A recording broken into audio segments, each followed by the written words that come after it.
Hallelujah, everybody. I don't usually stream this late, but I am this time. Because you know what? I was already. Oh, two people already. Wow. I feel like I should give some love to my people in the opposite time zones from the time zones that I usually get people from. And I was working on this anyway. This is going to be a little trickier because it's like tricky. I guess I need to like zoom out a little. Oh, but then my eyesight isn't good enough for that.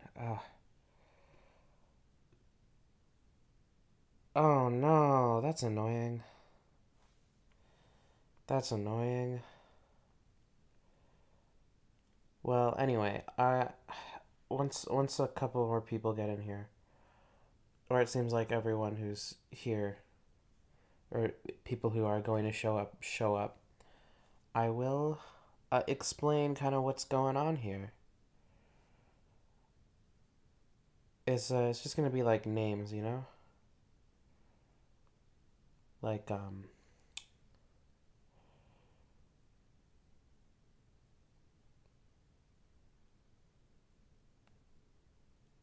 like just what people's names are. I am tired. It's also gonna be like the names of ethnic groups, maybe. Let's see. Okay, so this is Genesis 6. So far, I have these names in here. Right now, I'm just getting all the names into this side, so it might be a little boring. But I could honestly, I could start. You know what? Now that I think about this, I don't really want to be streaming this because it's really boring. So instead, I'm just gonna go back to what I normally do, which is translate. Never mind. I'm going to translate. No, that's not the right one.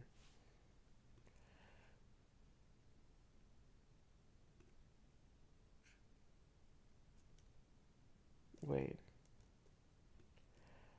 Hold on. Which is the right one? This is the right one. Okay, I'm gonna just do normal, normal Bible translation. Actually, I changed my mind. Yeah. And then let's make this normal. I can do the names appendix later. Now I know y'all want to know what's going on with Tamar or Tamar, however you want to pronounce it. There's no right way to pronounce Hebrew. Hebrew is just like toki pona. It belongs to everybody. All right. Okay. We're at verse 7. All right. Hmm. Yan er. Uh, yan number one. Pian Yehuda. Ike. Tawaseri Hashem. Naseri Hashem. Limoli. Ona. This is the only explanation given for why God kills him. It's just like, oh yeah, he's just bad. God just doesn't like him.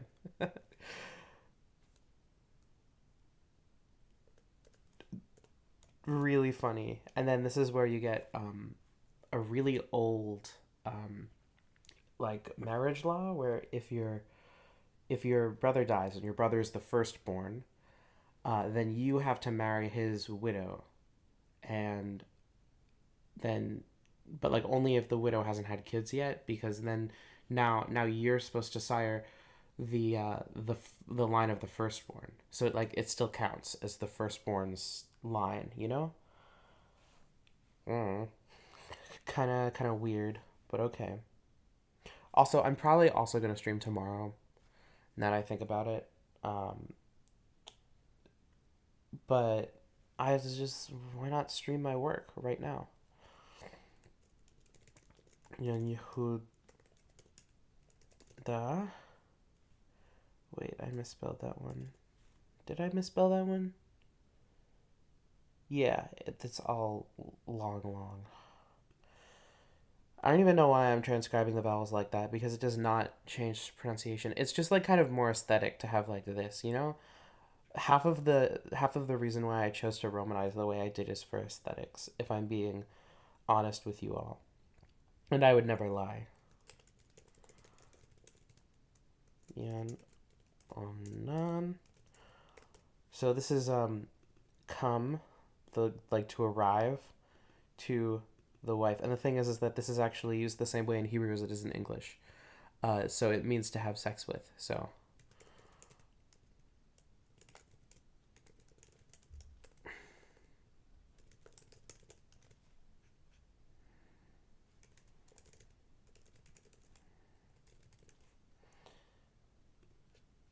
okay, they have a word for this. Do the duty of a brother in law of a yavam. See, this is where the whole thing about like Jewish law gets really weird because this law like still exists in Judaism, I think, because it's in Deuteronomy.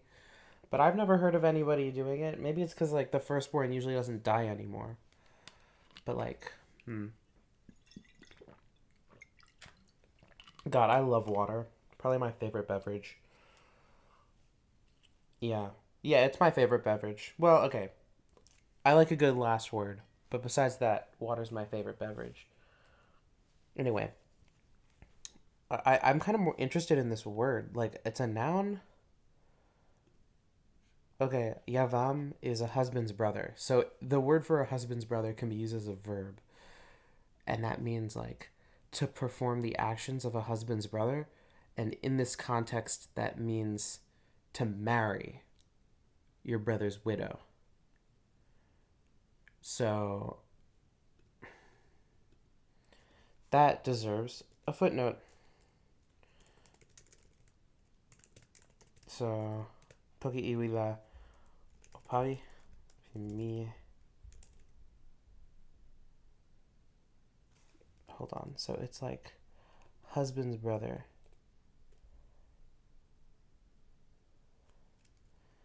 Opari pimi sama.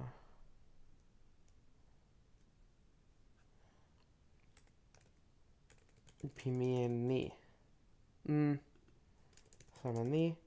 Sina mi sama pipi ni. Onari wan lawa. Nonyanante. Ona en yan ante li wan lawa. Okay. So this is what I'm going for here is like do the thing such as you are the brother of the man who married someone, which works, I think. Table ni layan ni o kamalawa. O kama wan lawa. And then this is in direct reference to like a Deuteronomy part thing, I believe, something like that. So we're gonna double check which one, and I'm gonna add it to the what's it called, so that people can like look at the Deuteronomy section. Where was I? 8. Yeah, commentary. Okay. Um. Yes. Oh, apparently it's also in Matthew, but I don't care about that. If brothers are living together and one of them dies without a son, his widow must not marry outside the family. Her husband's brother shall take her and marry her to fulfill the duty of a brother in law to her.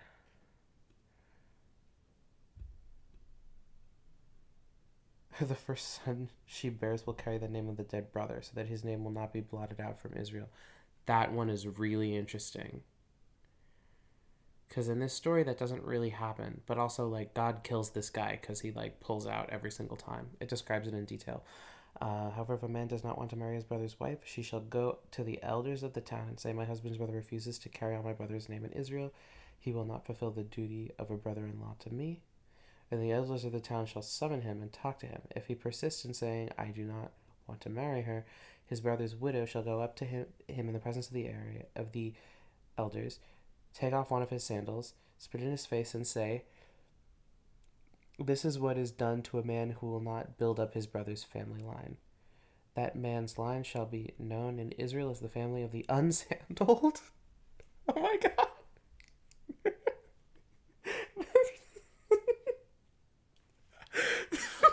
is the funniest thing I've ever heard.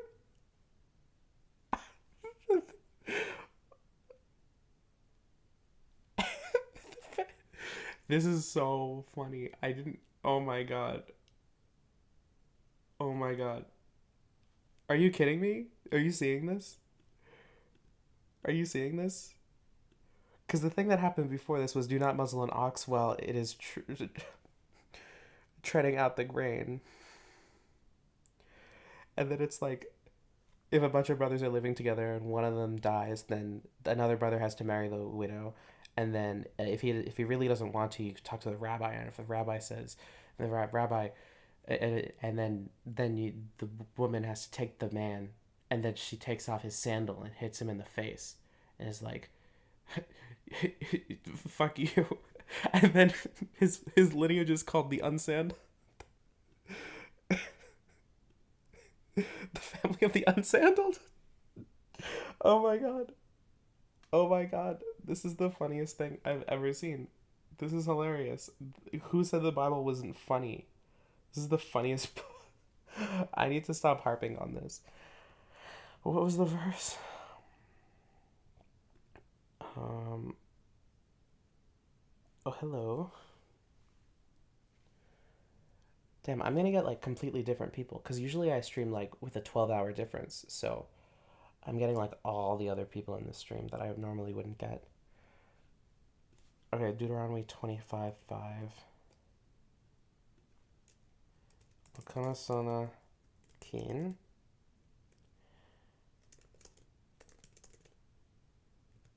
Deuteronomy 25:5.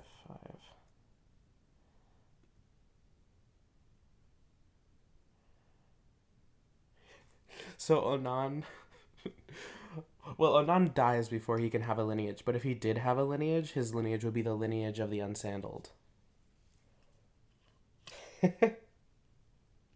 Oh my god. I need to drink more water.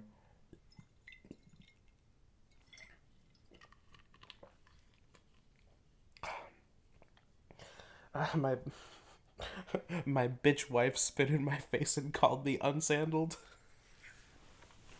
Okay.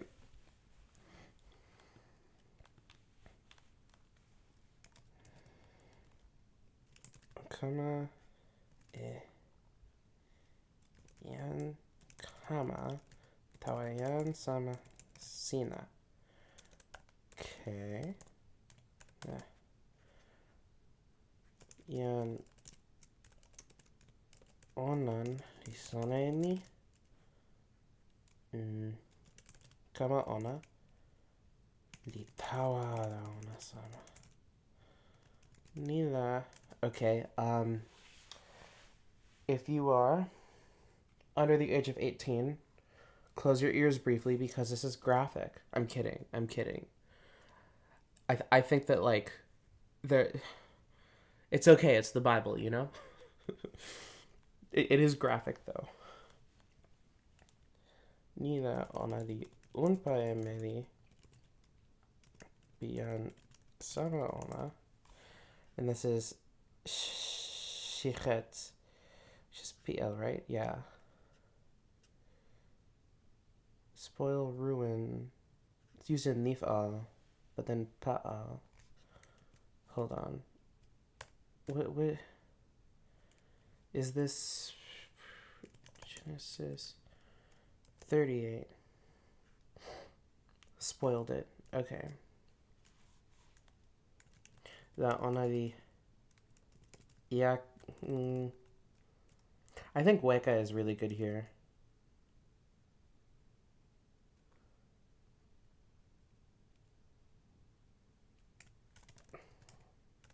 Tawama. Tawani ala. Ona lipana e yankama. Tawayan sama ona. So it's graphic. He's emitting on the ground. That's that's quite the graphic, I think. Oh god, I'm still cracking up about the unsandaled thing. The family of the unsandaled.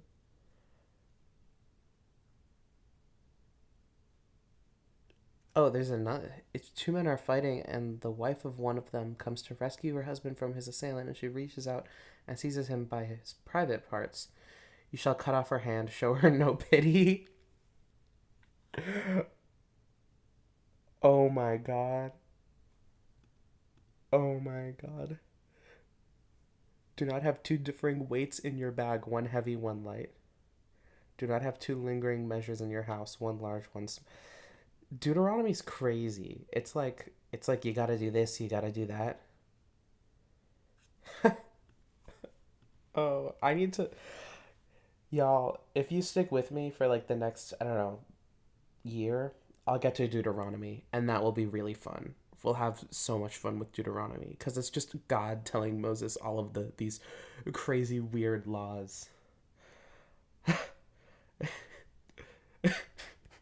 Okay. 10. Niri ike lon. Niri ike tawa sewi Hashem.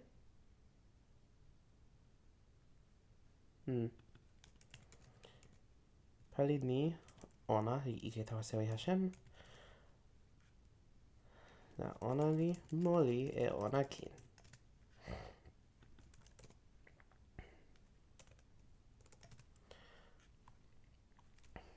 Ian Yehuda toki tawa ian Tamar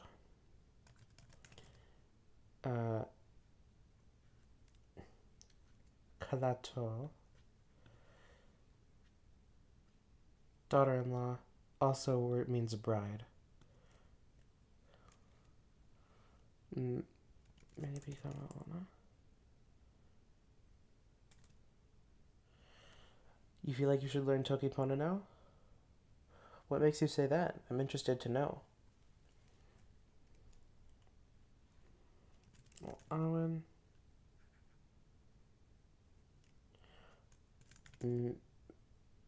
Maybe Mia Molly. I think that's a good way to say widow in this context because I think that all of the marriages have to be between two women, like legal marriages. I mean, between a man and a woman, legal marriages. Like, I mean, I don't think they had gay people back then. Well, no, they had. I don't think that like they talked about gay people back then. Like it wasn't like something that came up, you know? Like the idea of it being default to not be attracted to other men is like a pretty newish thing. Oh, hi, beat boy. What's going on?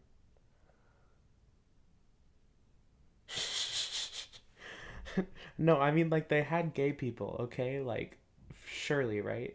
But I like the concept of gayness is pretty modern in the sense that like before recently a man being attracted to another man was not seen as weird. It was just like a thing that could happen, you know?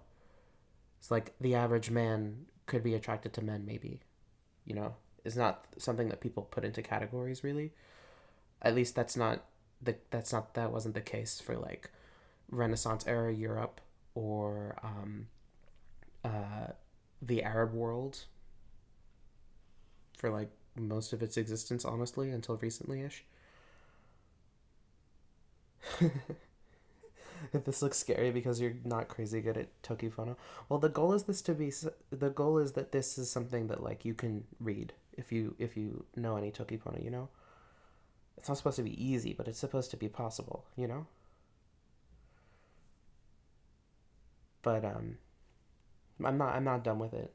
Yeah, there was a lot of MLM. Marxist Leninism, Maoism, if you catch my drift. A lot of communism in ancient Greece, if you know what I mean.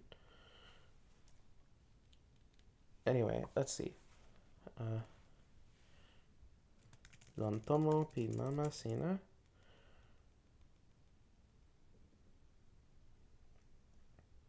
Was it only young men? You sure it was only young men? I don't know. I haven't really looked into it too much, but I wouldn't assume that. Like, I know it happened with young men, but was it only?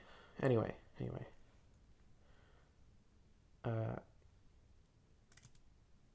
Taiwan ni yang kami shida di kamasuri. Tani onari toki ni ala la onakin vi moli sama yan sama ona.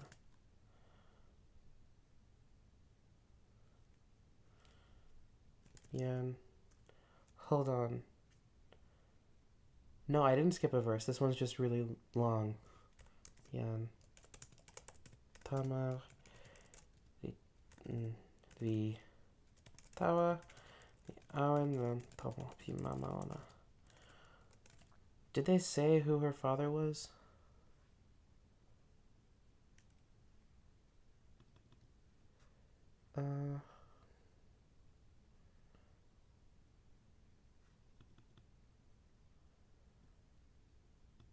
No, they don't. Oh. Okay, wait, no. So is the firstborn. He marries Tamar. And this is the only time Tamar is mentioned in the Bible, I believe. Double check time. Oh, there are a bunch of other people named Tamar. Okay, there's no mention in Chronicles. Oh, there is actually. I need to like learn what Chronicles is and why it exists. Is Chronicles literally just all genealogy?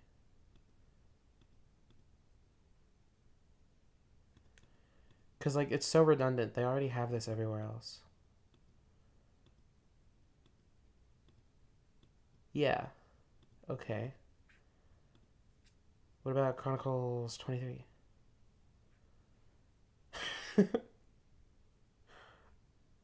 Okay, so there's a little bit of story, but it's all about, like, people recounting events. It's not talking about the events themselves. Anyway.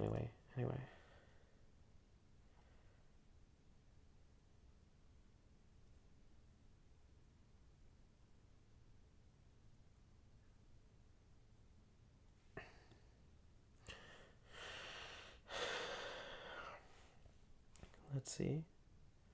Okay, this does not mean now. I don't know what they told you, but this doesn't mean now. This means yerbu, yarav. What does that mean? Okay, it means to increase. So maybe like kin la. I don't know. I think the way I use kin is a little bit like out of the box. Like I think a little bit outside the box when I use it. But I think it's broadly understandable because it's like alsoness. You know, like something can be. I think that Keen and Namiko have a lot of overlap, and I use Keen for a lot of things that a lot of people wouldn't think to use it for, and they would use Namiko instead. Water. Yummy water. Anyway, Keen. La. Sunomute. Oh wait, no, I could do something fun here. I can say sunomuteri. Suno likamamute. Wait, no, that's actually what it means. Because this means to become many, right? To multiply, and then this is the days. It's not now in the course of time. This is the days became many.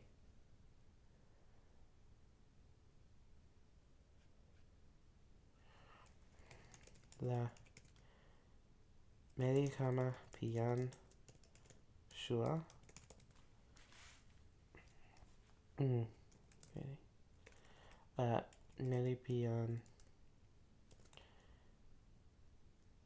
Yehuda Limoli. Okay. So Judah's wife dies, and if you're not familiar with this family tree,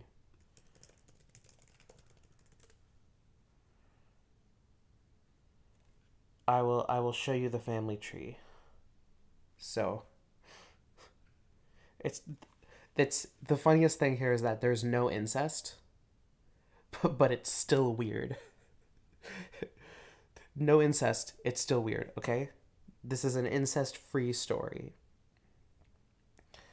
So Judah marries daughter of Shua, and has three kids: Er, Onan, and Shelah.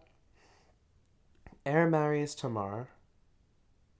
God kills Er. Then Onan marries Tamar. God kills Onan. And then what's gonna happen? Then she dies, and then what happens is Judah, uh, Tamar dresses up as a prostitute and in secret has sex with Judah. Judah doesn't realize this, and then he almost burns her at the stake. But then she like does logic or something. She defeats him with facts and logic, and then he's like, "Oh, you know what? You're like blessed." And then she gives birth to twins. And this one, Perez, is the ancestor of King David and Jesus. So that's fun.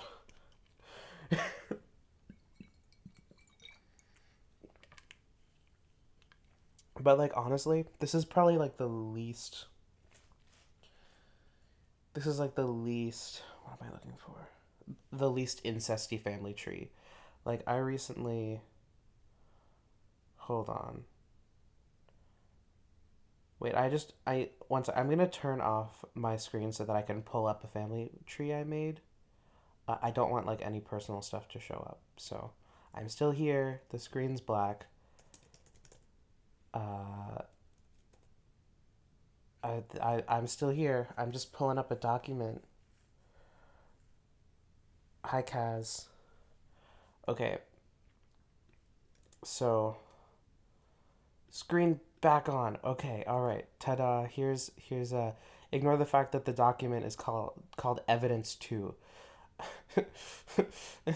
Anyway, so here's something I made. This is the family tree of Esau, brother of Jacob, right?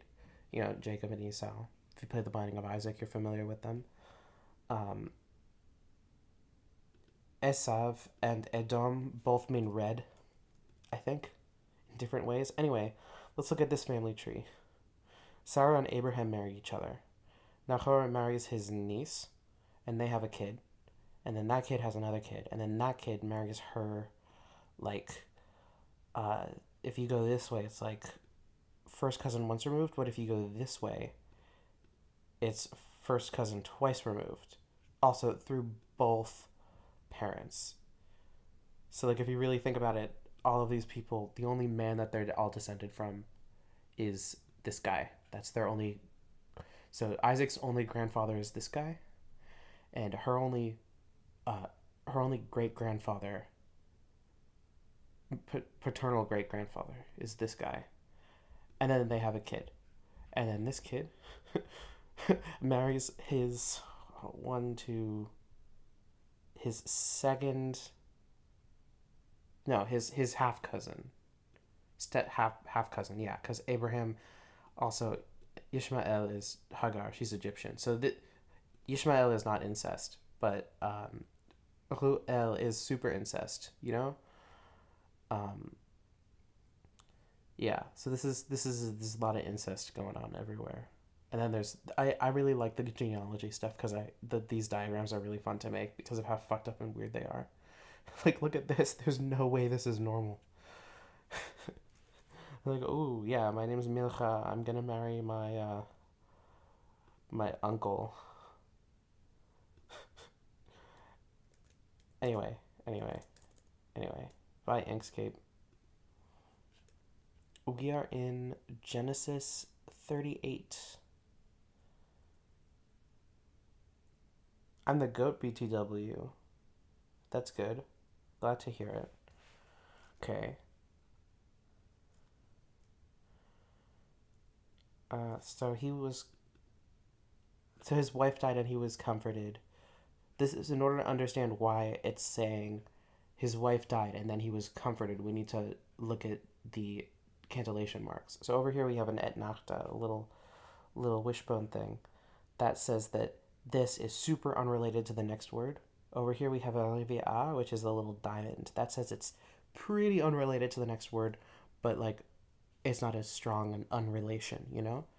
So we know that comforted Judah, and then Judah is comforted because of whatever comes next, you know? So, because of that, we get to do a little fun thing I like to call adding in extra words that are actually attestable in the original Hebrew, but only through cantillation markings. So I'm gonna add a tani. So yan. I'm also gonna add a taso here. Taso yan Yehuda. Oh, Adam Yehuda di pirin pona kani. Onaritawa yani. Onariweka eko tan soi. So the shearers of sheep, right? Also, just a reminder for anyone who might have forgotten, Hebrew is right to left, so it's not he of sheep, the shearers. It's the shearers of sheep, he. And he is going up too. So like this, if you want to put it in English word order, this would go like over here. Hu vaya al. Oh, this is fun. Vaya al goze. Oh, gozaze. Oh, that's the weirdest combination of cantillation markings in Nikud I've ever seen. Anyway, back to stuff that y'all understand. Um, anyway, yeah, you should show this to your Jewish friend, I think. Have your Jewish friend subscribe to my YouTube channel.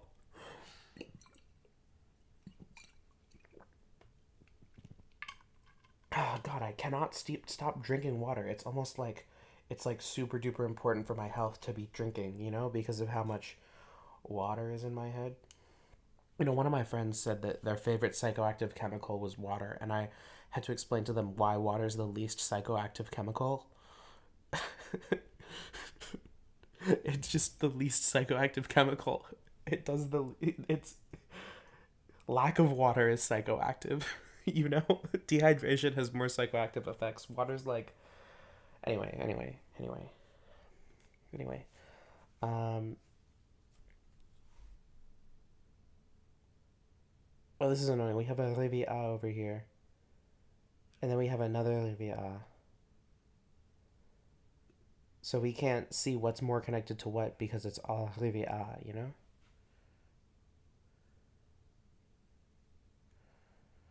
Oh, actually, is this a stronger disjunctive than the other one? Hold on. Where's the one that's like that? That's this one. This one is. Okay, where's the rivia? Okay, rivia is more powerful than the.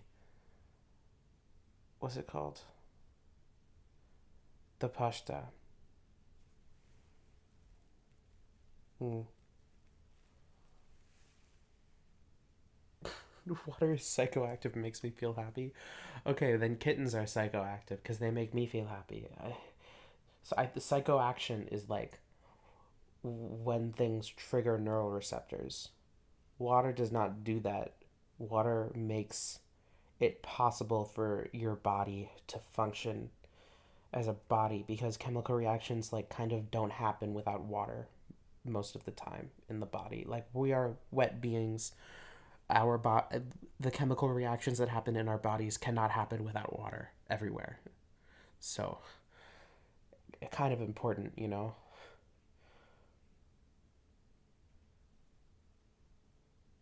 How many months of work? So I started this project like last year, but I also had a part-time job and I was a part-time student when I started this project, and I was mostly doing it like a little bit of streaming, mostly doing it like at work in between shifts, like in between sessions teaching kids math, and then like other free time I had. Now I lost that job because of Ice and the creator of Toki Pona harassing me online. Long story. Anyway, um, yeah, so I'm not working that anymore.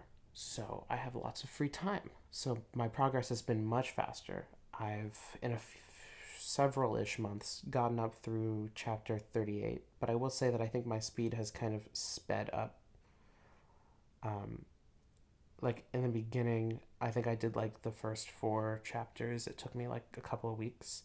But now, like, I sit down for a stream and sometimes I get two full chapters done, or sometimes like two and a half, depending on the chapter. So honestly, I don't know. I don't know how well I'm going to be doing. I'm 73% done with Genesis. Um, Actually, probably a little bit more. I in the past I have translated all of these chapters before, but I'm redoing it because I did that a year ago, and my knowledge of biblical Hebrew is much more robust now, and especially my knowledge of the cantillation markings, and my knowledge of the poetic aspects of biblical Hebrew, because I didn't know anything about that at that time. But now I've taken a class on that. Classic thing where it's like, oh yeah, I took a class on that, so I know everything. Nah, nah, that's not how it works. But you know, it helps to have taken a class. Yeah, this is my Bible calculator. I have all of this for just keeping track. I'm 20% done with the Torah, and I'm 5% done with the Tanakh. About. Um, and then I have this all out. Like this is a way to visualize all of the chapters I have to do. Like these are the chapters I've completed. I need to I need to do all of these when I'm done in order to finish just the Torah, which is 5 books. Some books are longer than others. Like the book of Ruth, that's only 4 chapters. I think one of the books, like the Tale of Jonah, is only 12 verses. It's one book. It's one chapter. Um, and Genesis is Psalms is like 150 chapters, but some of them are kind of short. Some of them are like only 6 or 7 verses long. Some of them are up to 20, which is pretty short. So I think altogether, Psalms is pretty long. Genesis is pretty long. Exodus and Numbers are pretty long. Deuteronomy is like kind of long. A lot of them. I think Ezekiel is also pretty long. Um, no, I don't. I don't read Greek, unfortunately, yet. I might like audit a Greek class at some point as I work my way through the Old Testament, so that by the time I get to the New Testament, I know enough Greek to do that too. Um, oh, okay. So the Talmud is way, way, way, way longer than the Tanakh. Like at least 20 times longer because every single book in the Tanakh has Talmudic commentary. Um, and then, in addition to that, the Talmud has lots of other stuff, like so much stuff. And every rabbi wants to comment on everything that every other rabbi says. There's just so much Talmud. And then there are also like 2 different Talmuds. There's the Jerusalem Talmud and the Babylonian Talmud. And then, like, those are different. Um, Mishnah is part of the Talmud, I believe. Kind of. I don't know. There's like also Miramonim's, that the Sephardic guy from like the Middle Ages who also did a Mishnah Torah. I'm unclear why they're both called Mishnah. I'll have to like ask my professor about that. But there's like even more Jewish stuff that happens like throughout. There's Kabbalah. Like if you wanna if you wanna look at what the different Jewish things are. Sefaria, which I don't donate money to them, but they do have all the things. They have Tanakh, Mishnah, Talmud. Okay, so they're different. Midrash, Halacha, Kabbalah, liturgy, Jewish thought, Tosefta, Chassidut, Musar, Responsa, Second Temple, and then reference. Like these are this website has like all of the Jewish everything. Everything's here. Um, yeah.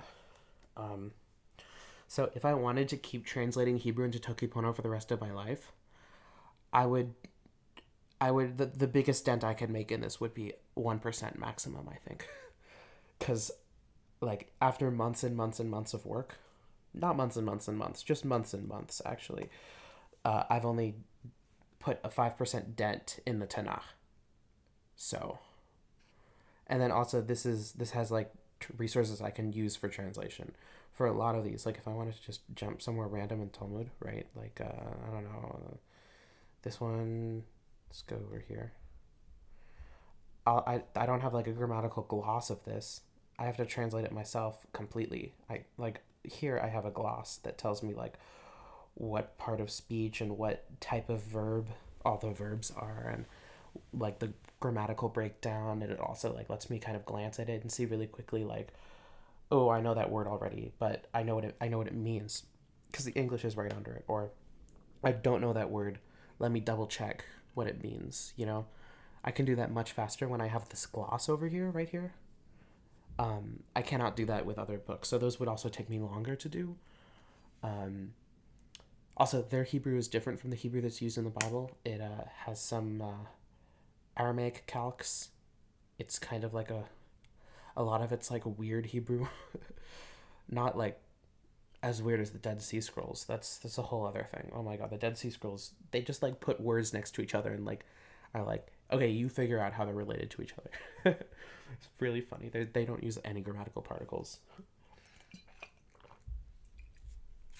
because they spoke Aramaic, but they still tried to write their religious stuff in Hebrew sometimes because they wanted it to be like official documents, because it's like they had their own weird sectarian stuff. Yeah. Anyway, where the hell was I? Okay. Ona and Ian Poka Ona Hihira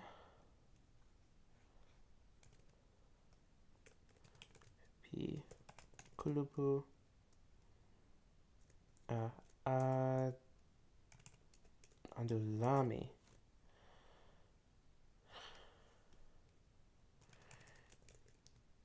Litawa Ma Timna. Okay, wait. I need to check to see how it's normally spelled, because over here, you see this hey over here, this letter, and the little bottom part, the one that looks like a stick with a water droplet on it, that says that's like a preposition, but if it was a suffix instead of a preposition, and it means like towards, so it's towards Timna. This gloss is really bad at that. It just says third person feminine singular, but it's not. It's a directional hey is what it's called. So normally it's a long vowel and it's followed by a hey. So I did it right. Okay, I guessed right. Good job. Good job, Lipa Manka.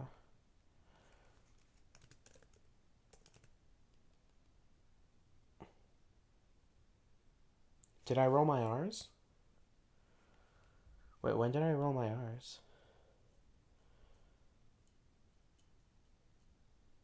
I mean, I can roll my R's, but did I? Anyway, 13.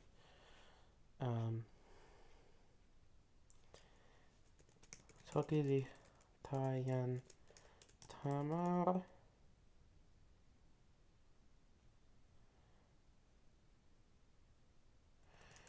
Yani Toki Yani Osona Mama Piniesina. And the thing is that this is technically ambiguous, but both of her previous husbands' father were the same person, so the ambiguity does not matter.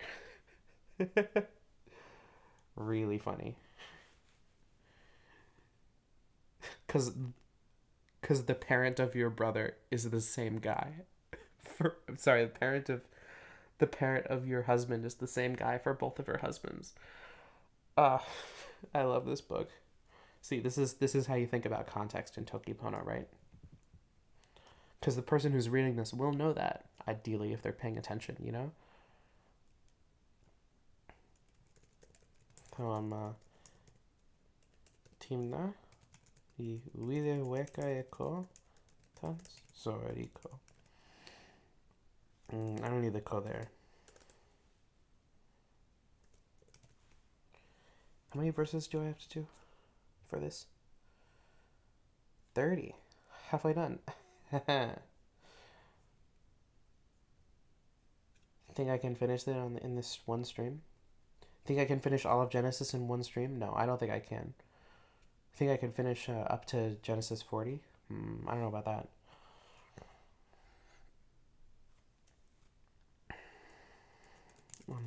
Okay, tasar. Is this just sar to turn away?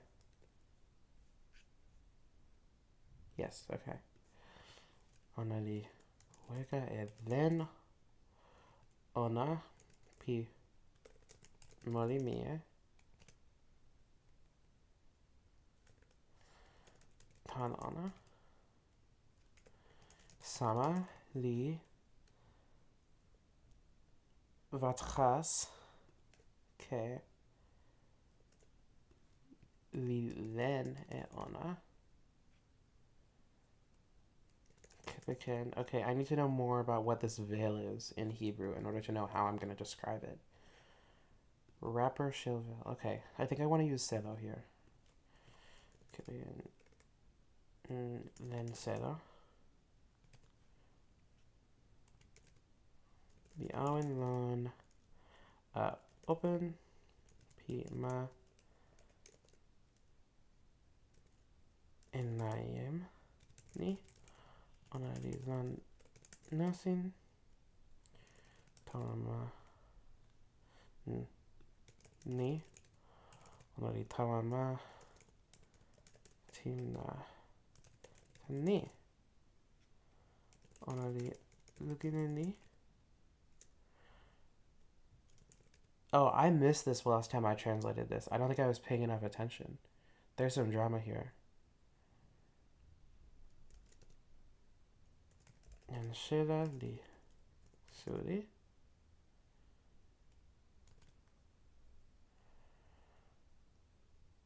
La onali. Yali pona ala. E ona. So ona lon one lawa.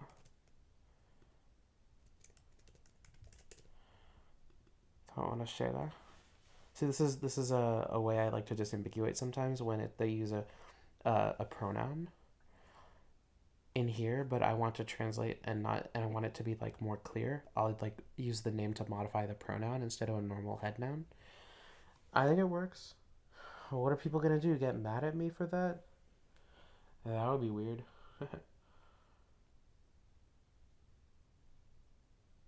All right. Okay. So there's some drama that I didn't notice going on here because I thought that she just like on the way she just kind of decided to become a prostitute, but no, she heard that her father-in-law made her a promise, and then what? She's intentionally getting back at him for fucking with her. She's being very clever. We love her. We stand her. Okay, Yan Yehuda Ilukineona La Onali Pidineni Onali Melipipali Umpa. Okay, so he thinks she's a prostitute. Chashav.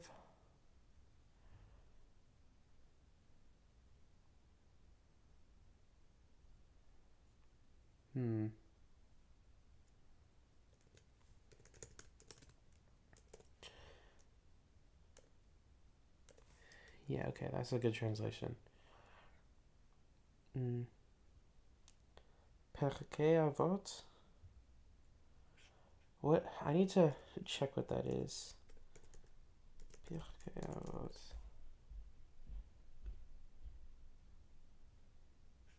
I'm not familiar with this book off of the top of my head. I might look at it and be like, oh. Oh, it's Mishnah. Okay, alright. That's why I've heard of it. It's just Mishnah. Okay. Hi, Ikelipona. Ikelipona is a very, very interesting thing to say. I think that if my life was didn't have a balance between good and bad experiences, I would suck as a person. If I had only bad experiences, I think that it would make me a very cynical and depressed person. And I think that that would be for the worst. But if I only had positive experiences, I would be a spoiled brat. So I'm happy that I've had a good mix, you know? So those are my thoughts on Ike Lipona as a name. I think it's very true. Good name. Happy. Um, you are not obliged to complete the work line.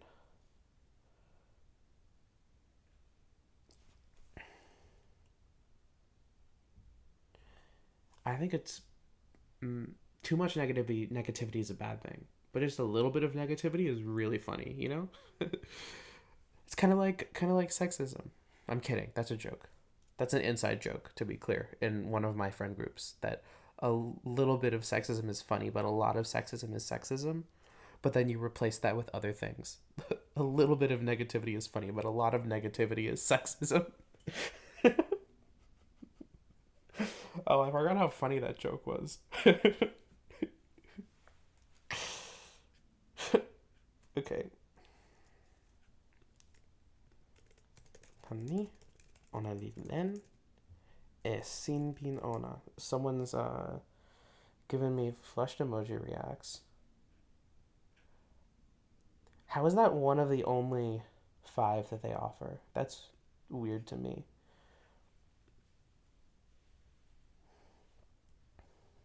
Anyway, 16. Okay, yet, vayet. The hell is this word? Because I'll tell you something. The va, this part, means and. This part means he, and this one letter with nothing on it apparently means turned. And I don't think I can't I don't know the word off the top of my head, so let's see what it is. Nata. I actually do know this word. I'm embarrassed now. Now that I look at it, it makes sense why it's like that because the N goes away, and the H goes away. If you don't know, the first one over here, this one is an N, and then this one over here. God, why is this so annoying? Anyway, the last bit, this one is an H. This is a nun and that's a hey, but they both go away, and I did know of this word. Anyway, so he's stretching out. Mm. Only, only, tawa ona lon nasin ni toki okama. This doesn't mean now, it means please. And because Toki Pono doesn't have a word for please, I'm not translating it. I won't do it. You can't stop me. Okay. Okama. La mikama itza tawasin.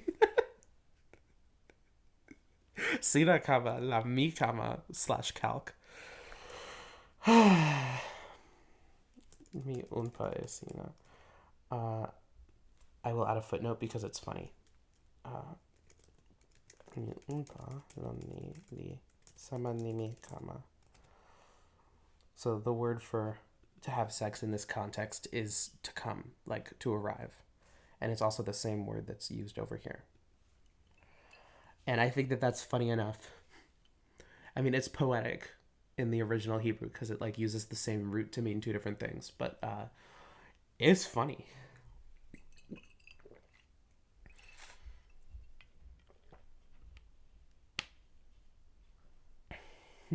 Bikama es sukama is really funny for so many reasons. It's not a Toki Pona joke, it's a Hebrew joke. It's this is the same verb as this, but this means to arrive and this means to have sex with. To Because to come into, I'm really quiet. How quiet? I guess I could hold on.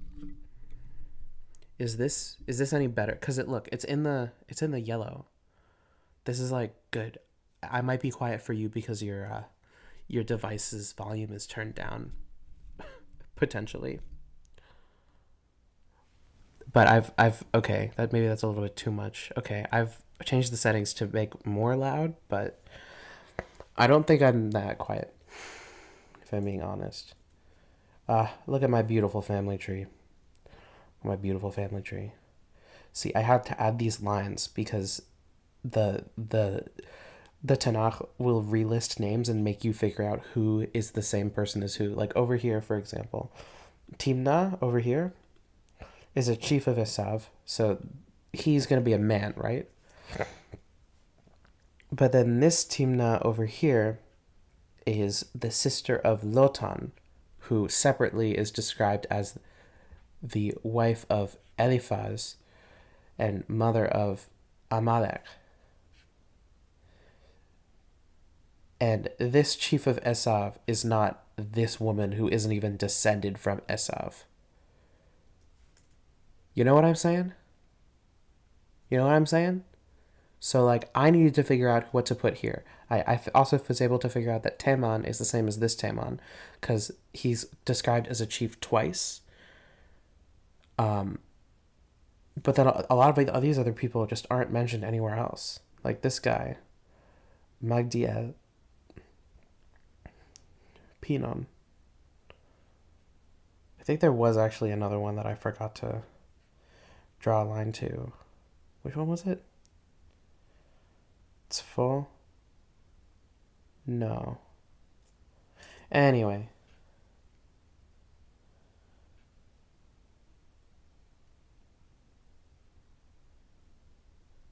Yeah, it's not, it's to be clear, this is not a toki pona joke. This is a Hebrew joke. That's only funny if you think that sex is funny. And I think it's hilarious. Happy International Asexual Day, everybody. That's a real day that it is today. Asexuality Day. I'm asexual. I do not want to have sex. And that's beautiful. Anyway. Happy birthday, asexuals. Tanni. Onali Sonali.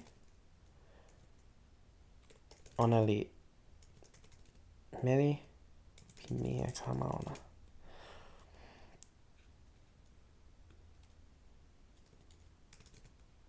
I'm adding the moli in here. It's not in the Hebrew. However, it does make it more clear. That's okay, right? I usually don't add stuff that makes it more clear that isn't attested in the Hebrew, but I do think in this one case, I can give myself grace. I can make an exception for myself, you know? But what if one day someone's judging my translation and reads this one line and says, "No, Lipamanka's translation is bad. You should use my translation instead." That would really suck. Oh, but nobody else is going to translate the Bible into Toki Pona, actually, so never mind, I'm good. I'm the one person who's crazy enough to do this. Onari Toki, Sina Pana e Seme Tawami Tawani Sina Unpaemi. Oh, you might be asking, how do I know there's another verse? It's because of the sof pasuk. You see this little colon? If you ever see that colon, it means it's the end of the verse. Every single time. That's what it does. It tells you when the end of the verse is. Sof pasuk. Oh, you want to translate the whole Bible into Toki Pona? Do it. You won't. You won't do it. It's so much work. I mean, like, do it. But I'm not sure that I will be able to. Somehow I've been able to do this much so far on my own, which is way more than the multi-person Bible translation project has been able to do. But they also have like a lengthy double proofreading process where you need to have everything proofread by someone who's like can read the original language, and then by another person who's a Toki Pona expert. Thing is I'm a translator, Toki Pona expert, and someone who can read the original language, so I can do all three. But I can't like peer review myself for lang spec, right? So that might be the one thing I won't be able to do here. I can have people peer review other aspects of this, but I don't think I know enough toki pona people who have enough time to double check all of the Hebrew. So my goal mostly is focusing on that while I'm translating, so that my proofreaders are mostly focusing on the other aspect, which is like making sure that this is baseline understandable. Which I think most of it is. I could be wrong though. Yeah, when I'm done with the Torah, I will sell physical copies of the Torah. Um, then when I'm done with the entire Tanakh, which will be way more work, will it? Hold on.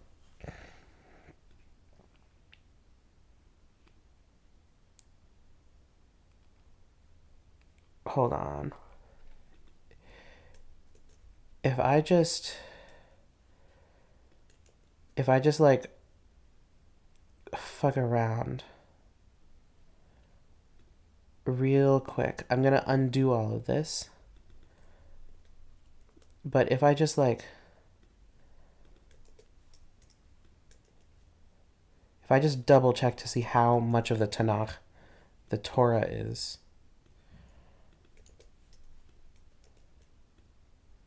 Okay, so the Torah is 25% of the Tanakh. So once I've sold the Torah, I will have to do that same amount of work 3 more times. And now that new work that I have to do will include poetry, which is way harder to translate. It's way harder to translate. Oh my god. So it's going to be like a lot more effort to get to the point where I can sell and be proud of the entire translation of the Old Testament, the Tanakh. But like I could.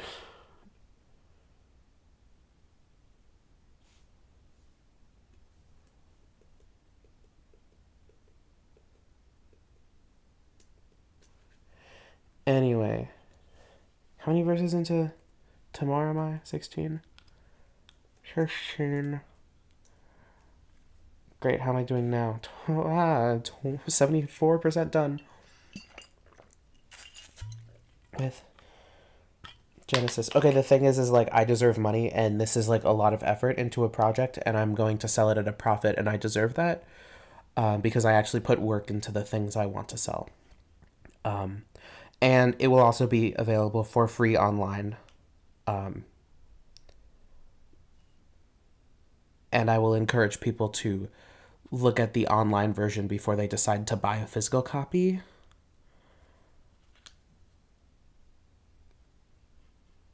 So I think that's pretty ethical if people want to choose to support all this work I'm putting into this.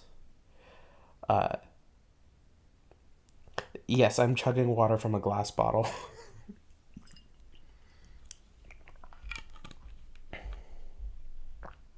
The thing with copyright is that it's automatic.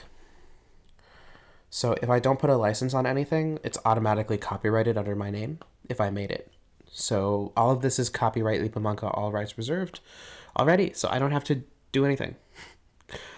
It's not like patents or trademarks.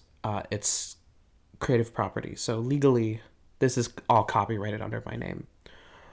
I'm like broadly a copyright abolitionist.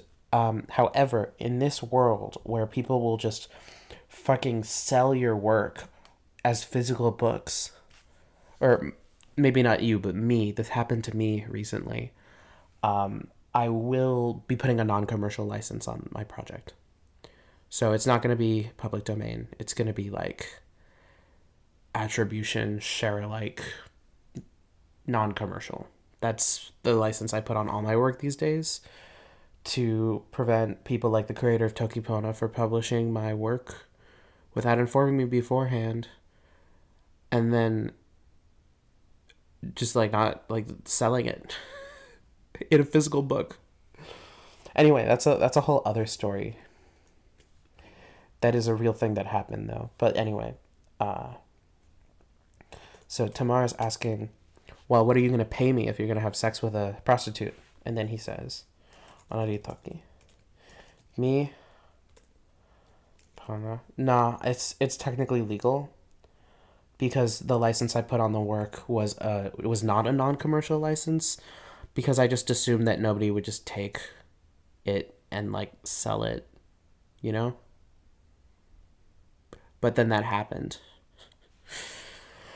Which is why I recommend everybody in Toki Pona Spaces puts non-commercial licenses on everything forever. My policy is if you want to sell something that I made, please talk to me. I will probably be okay with it if you talk to me and you're not just like making money off of my work, you know? I will give you a special license if you want to like use something I made or like something like that, you know? No, it wasn't. It was this dictionary that honestly I didn't really contribute to that much, but it was because my name was in the license as like the original copyright holder, because I did contribute a little bit to it. That's why, like, it was long story. It was not the Wizard of Oz. I did work on that one though. Bad book, don't buy it. Oh, I have cookies. Eating. I'm eating a cookie. I know it's chametz, but what can you do? I love chametz.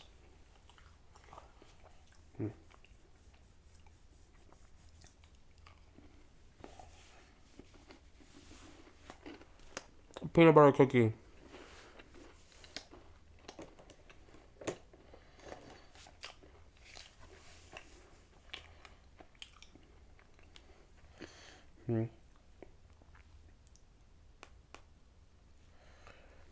Okay.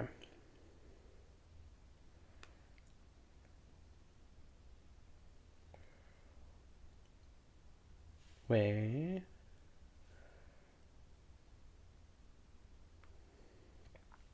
Okay. All right, back to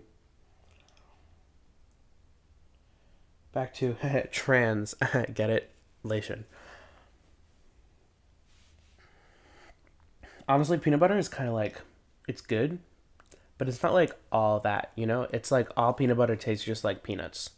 And then that's just like the peanut flavor by itself.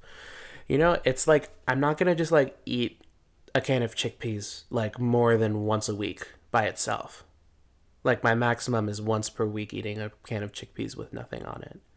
I'm going to do stuff to the chickpeas. I'm going to add flavors to the chickpeas. Feel the same way about peanuts, you know? So, you know, peanut butter plus soy sauce, mwah, little sriracha, mwah, really good. But just peanut butter on its own, it's like chickpeas. Like just chickpeas out of the can. Like, yeah, I'll eat that at least once a week. But I'll eat it once a week, but like not more than that, you know? You know?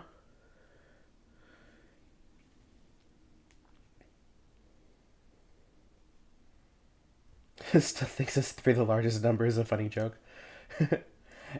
I mean, it's funny when I call all my streams number 3 and then just put that in the thing.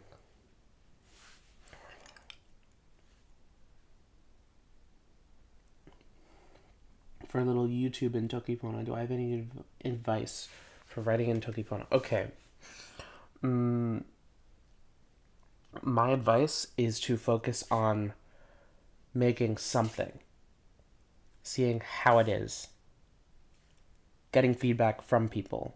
I think that I could not give you specific advice about like, oh, avoid this grammatical thing, because honestly, there's no grammatical thing that I think is like inherently bad. I think don't use too many nemesis, because if you do, then people won't understand. But you can definitely use a lot of them, you know, if you can like judge the amount well. I think anyone who gets mad at you for doing that is probably being mean, you know? It's like try to make it understandable. And then beyond that, like style is kind of like whatever with Tokipono. Like it doesn't have a poetic history, so nothing sounds poetic in the language. Like what sounds poetic in English is archaic grammar. In addition to like other things, but the other things are like from rich traditions that are at least decades old, if not much longer, like much older. Like rap comes from poetry, right? It's a form of poetry. It uses a lot of the same techniques as poetry. The same thing is true for Tokipono, you know? Oh, yes. Yeah, whatever you do it under a non-commercial license is a really good idea. I mean, if it's a YouTube video, it's automatically going to be under a non-commercial license unless you make it Creative Commons. But my favorite color is either a cookie.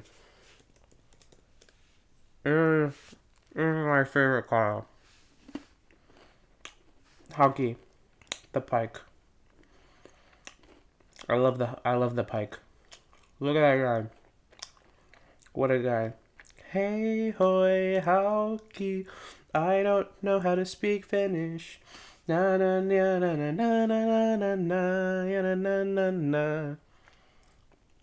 Hauki on iloinen kala. Senpa ja sulia litteä. Something something geistligoska. Bum bum banana. Okay, enough with me and my weird Finnish music I like.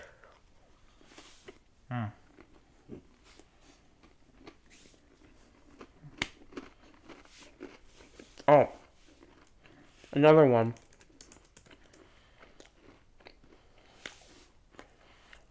I really like this one. Look at all this incredible work this person has done. Incredible work from this person. I like this person's work a lot. I think this fish does really great things for the toki pona community. Okay, anyway.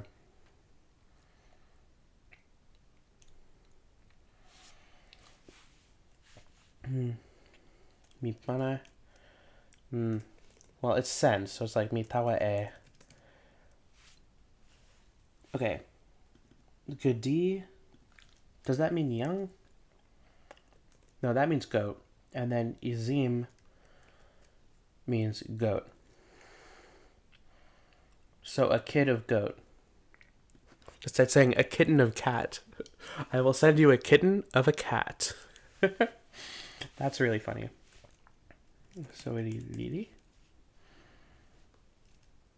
Tan kurupu so weli. Onari toki.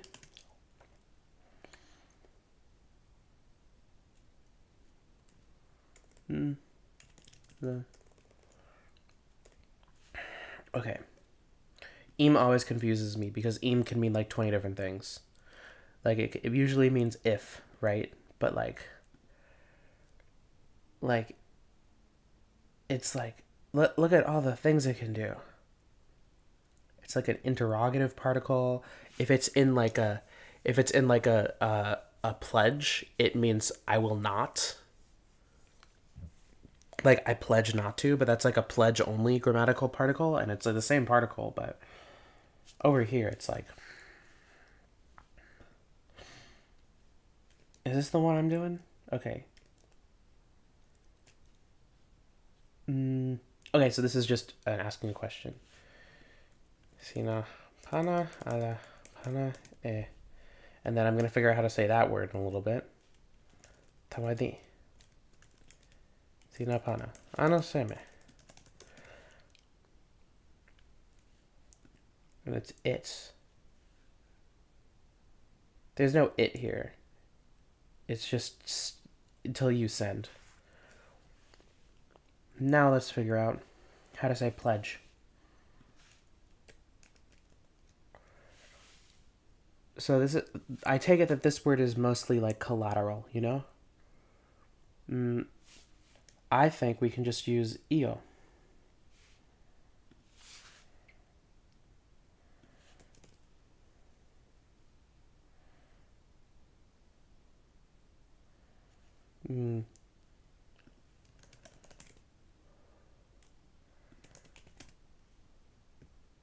I like this. Color mixing in Tokipona works more like paint than light, but also it doesn't work exactly like paint because people won't like mix together blue and purple. Like they won't mix together blue and yellow in order to make green. They'll just say the word for blue because green is like close enough to blue, unless it's close enough to yellow instead, and then they'll say the word for yellow, you know? But broadly, if you want to, you'll probably be fine if you get along trying to do it as if like mixing colors of paint. Don't try to do it like mixing lights, because that people won't understand. And there's no base word for, well, I guess there. See, the thing with that is like the base word for green and blue is the same, but there's no.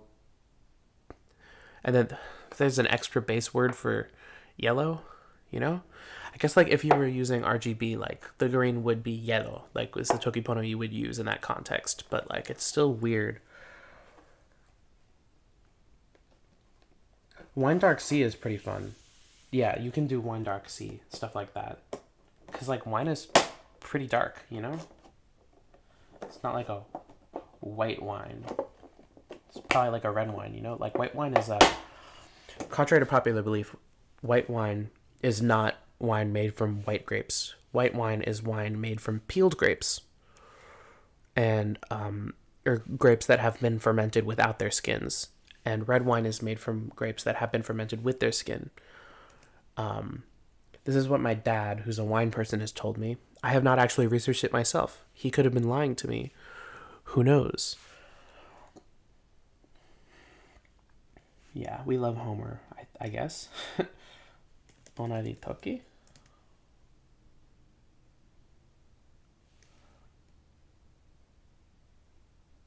Miho pana e seme tawasina. Pona toki. See, the thing with the book is that often it won't say who's talking. You'll just have to figure it out, or it'll use gender. Which is less common because it's uncommon that a woman will speak in the Tanakh. It's like every time a man speaks, every like 15 times a man speaks, a woman might speak, and when she does, she's always like trying to manipulate him. But I still think that Tamar is a girl boss here, you know, because like he promised her that she could marry his son, and then he like did not do that. And she girl bosses all the way to the son and back, baby, you know.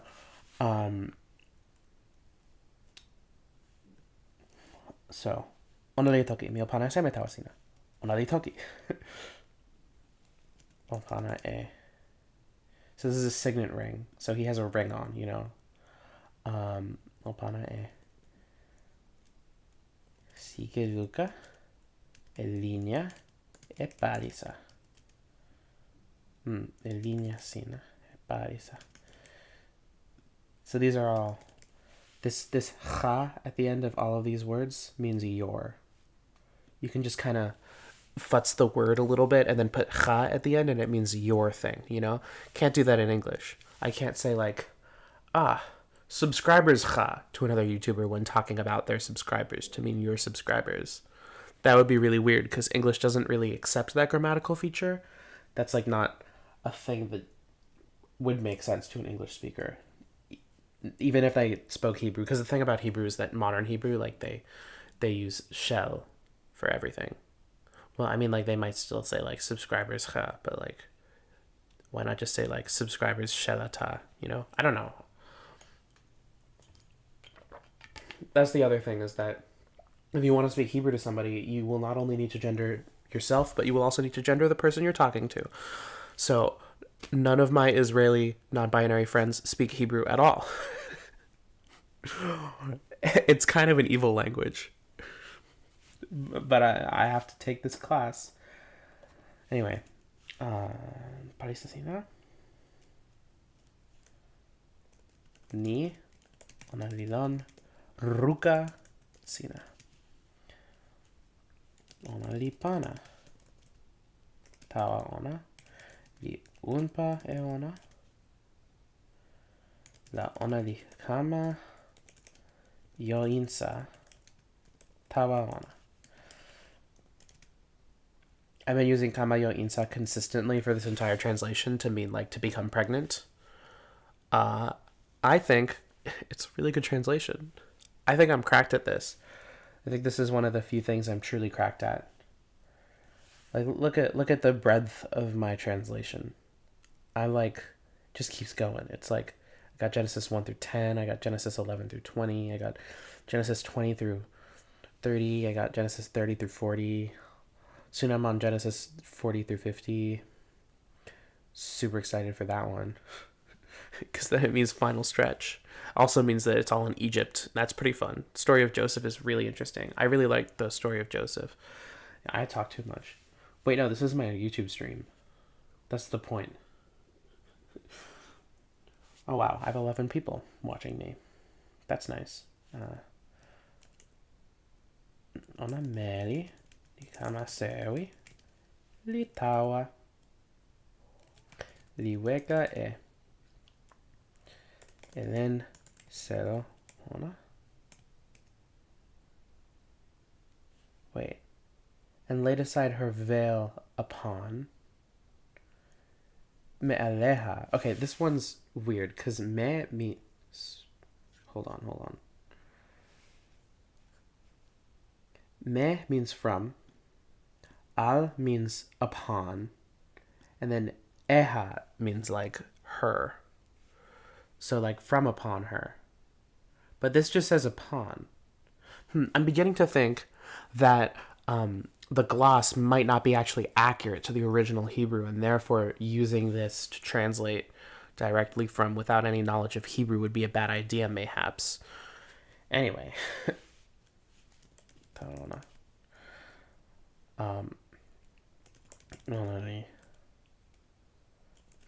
e len pi moli mie.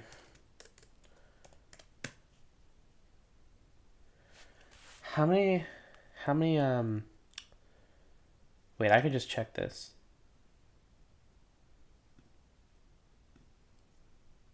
Ah, 48 is quite a few. That's like almost Genesis length of amount of chapters. Peanut butter cookie. Well, number 20. No, ya hold on.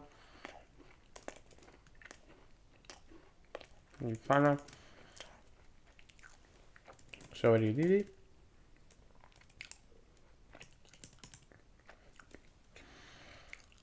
do?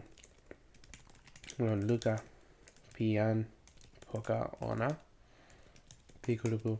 Fuck anyone who says that you can't use more than one p. Using more than one p in the same noun phrase is awesome, and you should do it sparingly until you learn how, maybe. But then, how do you learn how to use how? How do you learn how to do it if you don't ever do it? In that case, maybe everyone should be doing it all the time and just like paying extra attention to how understandable they are so that they can learn like when to do it. Maybe I should write like a big thing about like the cases where you should use it, the cases where you shouldn't.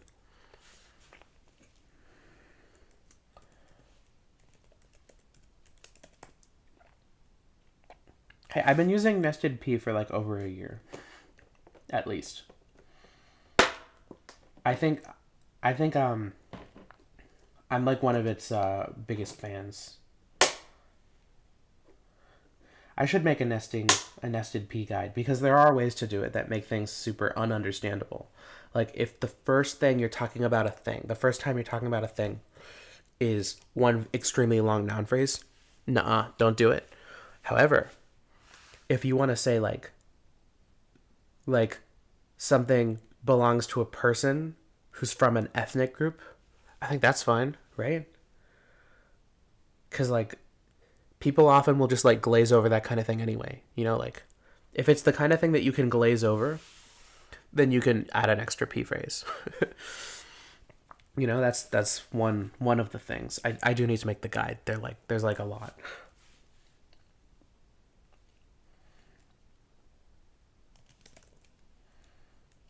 Honey, onari. Kamayosin. Io. Han Luca Meri. Tasso. Onari Kamala. Lugina Meri. That's the thing about the pronoun her.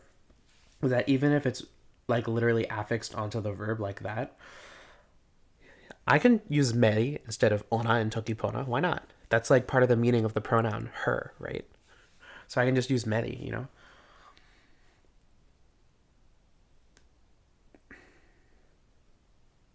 Well, nested oven English is easier, I think, because people are very used to being able to understand what every single word means based on its like semantic meaning. Like if I said like the waves of the shore of the country of my friend of like France. You know what all those things are. You know how they can be related to each other, right? So it's very easy to chain that in English. But in Toki Pona, you're already like trying to figure out what every single word in the sentence means based on context. You can't use like its lexical meaning the same way you can in English as easily. So you need to be way more careful. Like honestly, I use nested p a lot less in spoken tokipona than written tokipona. And I definitely use it more in like translated tokipona from Hebrew because I think maintaining the structure is good. But like if I'm just writing something in tokipona, I'm probably going to avoid it like most of the time. But like that doesn't mean I'm not going to use it if it's like the way to do it. Sometimes it's just the way to do it. All right, number 21. Onari toki. Ewide sona tawayan pimani. This is Maona. Her place. Mary. I think it's.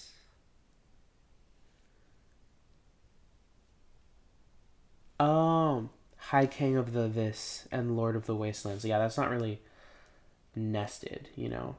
It's like kind of a list. Like, you want to see my lists? Here's my list. You like my list?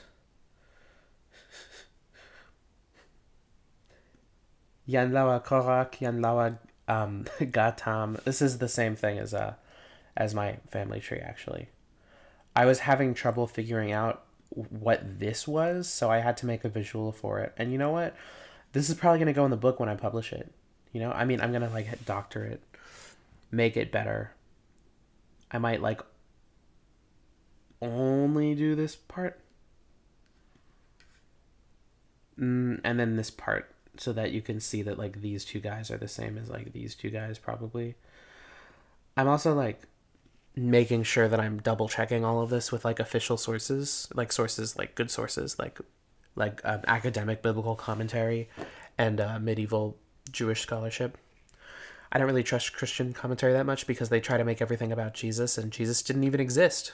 So that's not very like scientific. Anyway, what was I talking about?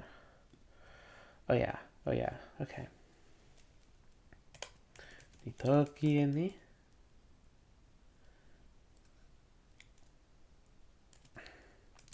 many unpa ilan same. Okay, this is actually a yeah. Oh, it just means where, and it's uncommon. Okay. The thing about Hebrews that sometimes they're just like these random interrogatives that you've never seen before that just like show up. Like, is this actually the first time it shows up? No, it showed up in Genesis 18, Genesis 19, Genesis 22. And this is its fourth time showing up. And then it doesn't show up again until Exodus. And then it doesn't show up again until Judges, where it shows up twice. And then it doesn't show up until 2 Samuel. And then it shows up in 2 Kings. It's crazy. I can't believe Samuel was so good they made Samuel 2.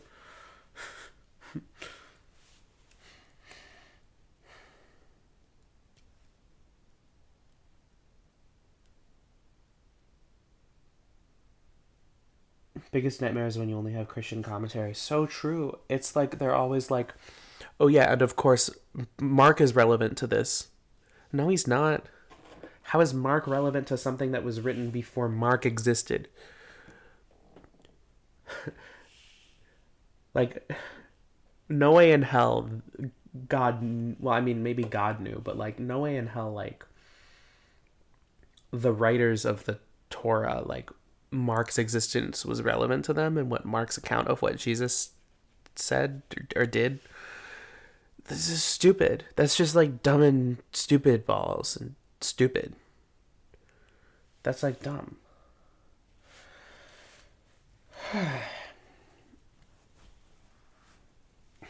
It's 11 p.m. I might stream again in 10 hours after I sleep. Who knows? I could do anything. I could kill someone. I'm insane. Don't worry, I'm not gonna kill anybody, actually. That was a joke.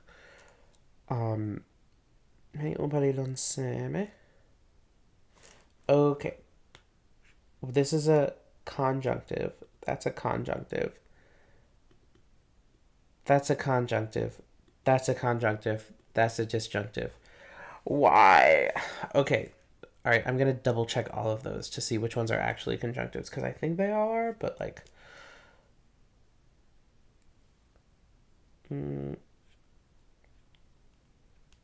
Okay, where's this? Oh, the tevir is actually a disjunctive. It's a light one. Me di un palito insieme. Onali lon ma en ayim. Okay, ayim is the dual, so it means there are two of it, right? But it's often used in place names. I don't know why. It's used in Mitzrayim, which means Egypt. It's used in Yerushalayim, which means Jerusalem. Also, Jerusalem is consistently misspelled in the Bible, and you just have to misspell it. Like if you spell it, if you fix that error, you can't do that. That's not allowed. So it's just misspelled.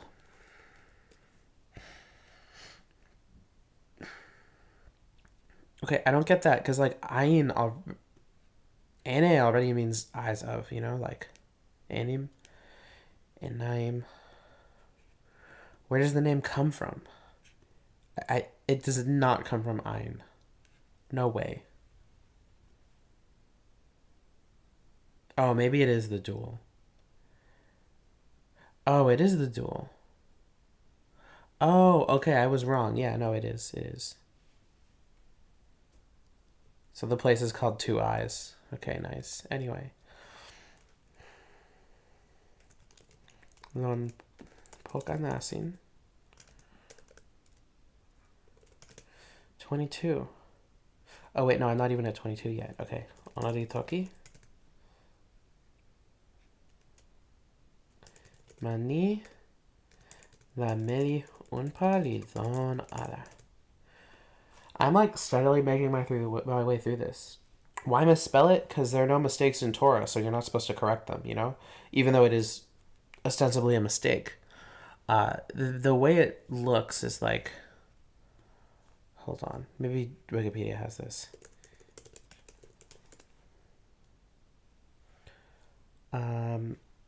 This is how it's spelled nowadays.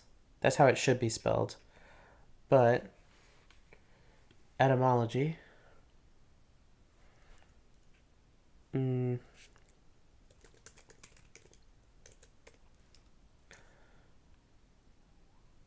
know what? I'm gonna have to check here.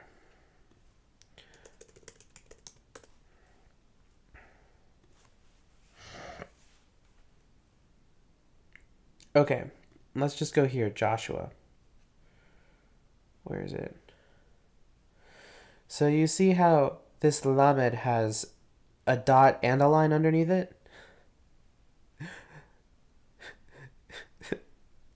That's wrong. That's not a thing that happens in Hebrew. That's not something that's like allowed in Hebrew. But they do it for they do it for that one word. Oh, it's so funny. It's like they just insist on it was consistently miscopied. That's just the way to. Yeah, could like they're quote unquote not mistakes. Anyway. Ono di kamasin, tawayan Yahuda litoki. Miken ala kamalugi neona. kin, yan ma, kin, yan ma, ni toki ni,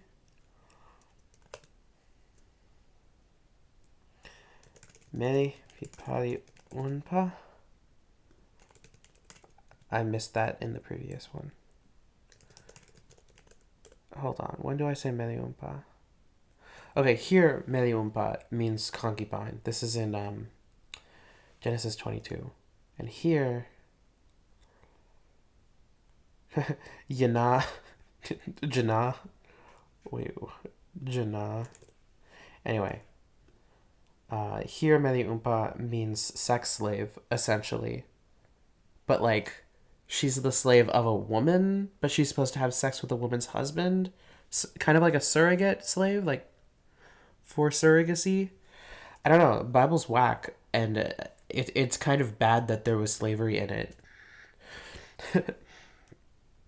Timnah was a concubine. And then over here, this is a sex worker who is not a sex woman, but a woman who does sex work. Which I think that the difference is important enough that I would like to translate it like this. And this is my translation. I can do whatever I want.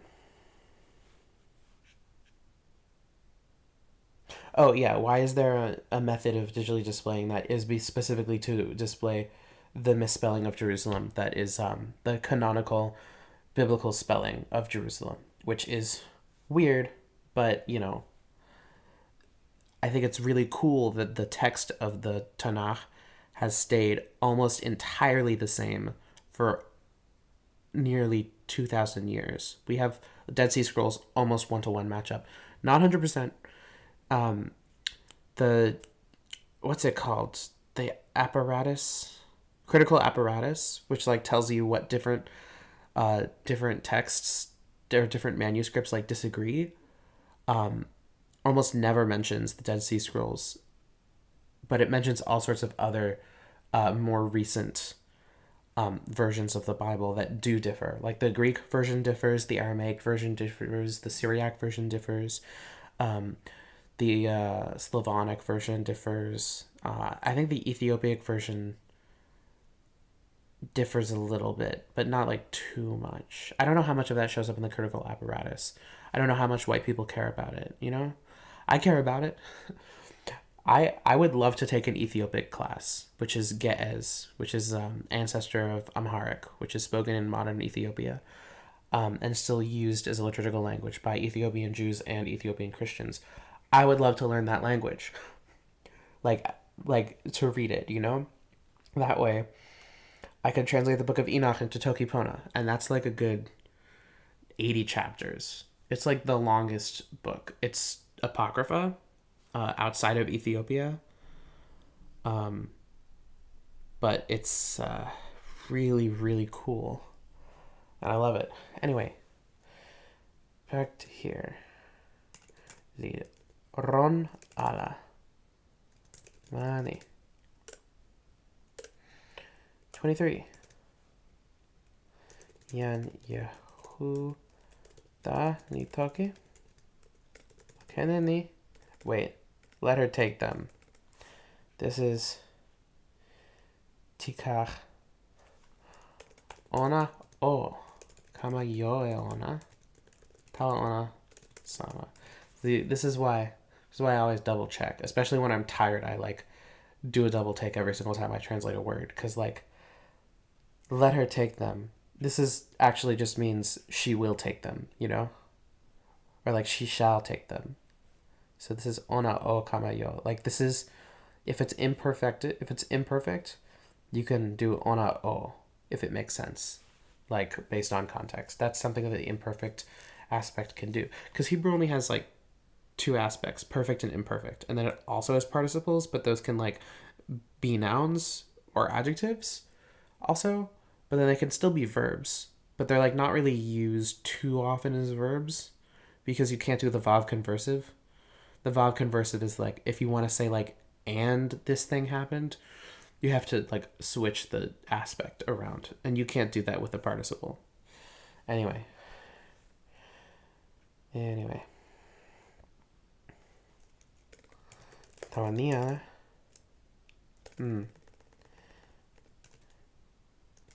Ni kamala la mi kamampa. Okay, let's check. Is that this is we will be lavuz. We will be to scorn. Tawa ampa is funnier here, I think. So I like that. Sleepy Manka streaming on SleepTube. Translating the Sleepy Bible into Sleepy Toki Pona. Yeah. How long have I been streaming for at this point? Almost 2 hours. Would you look at that? Almost 2 hours of streaming. I'm gonna finish this chapter and then go to bed. I've made through like a good 10 verses. Also, hi Jan Musi. I've been on your streams before, but I think this is your first time on one of my streams. Maybe not the first time, but like the first time I like noticed. That's pretty cool. I like your streams. Anyway.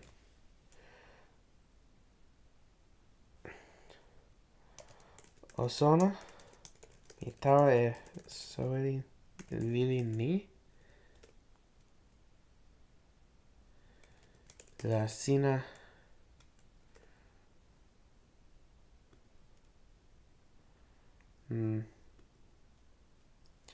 Kama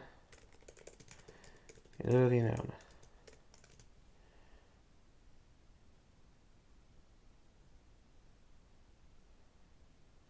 I might if I'm free. Nowadays, if I have like a day free enough that I can like be hanging out on YouTube like during the day, I usually just stream myself, you know? Or I do other things that are fun. That I fun, enjoyable activities that are fun. That I don't go on YouTube while I'm doing those fun things, you know? You probably don't. Anyway. 24.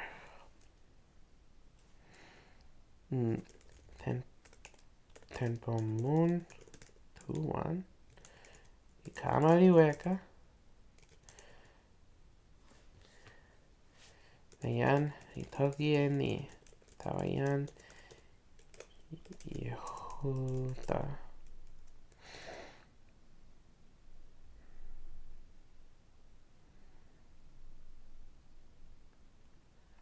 Has played the harlot Tamar.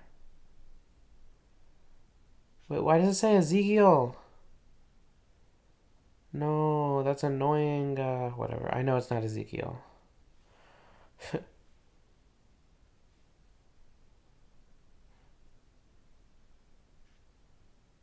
Has played the harlot. Zanta. Zanat. What is Zanat? Commit fornication, be a harlot. Okay. Do sex work. Yan Tamar Li. Paliunpa. Yan Tamar. Ei.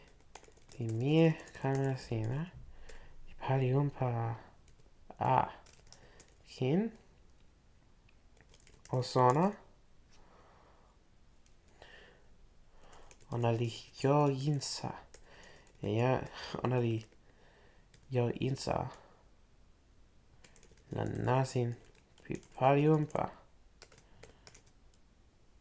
Yan Yehuda Itoki. He's literally gonna have her burned at the stake.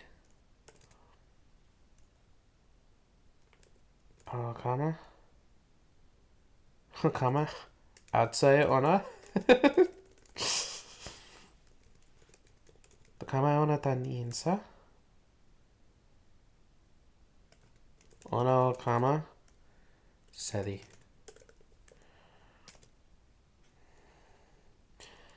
Yani liwegayana tan insa.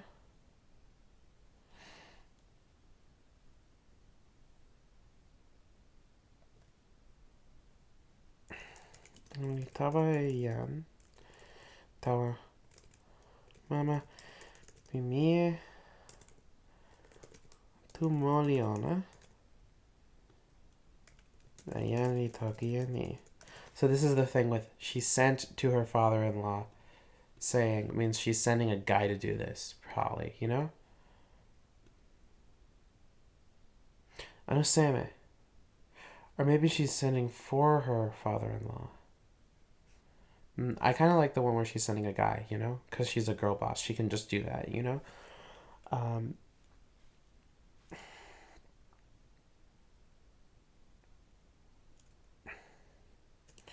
Yani yo. Yani. La mi kama yo insa. Tan. Ona. Tanyani. Yeah, there we go. Onoli toki. Kama sona yani.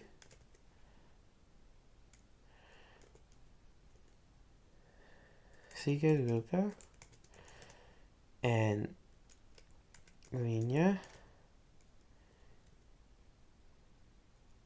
And Parisa ni. Ni. Di. Tayan sere.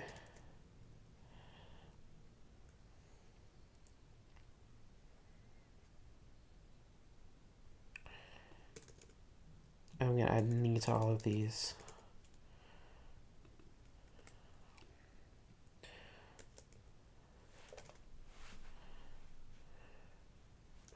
Yan Yehuda. Okay, acknowledged. Yaker. So that's a PL verb. What does it mean in PL? Regard.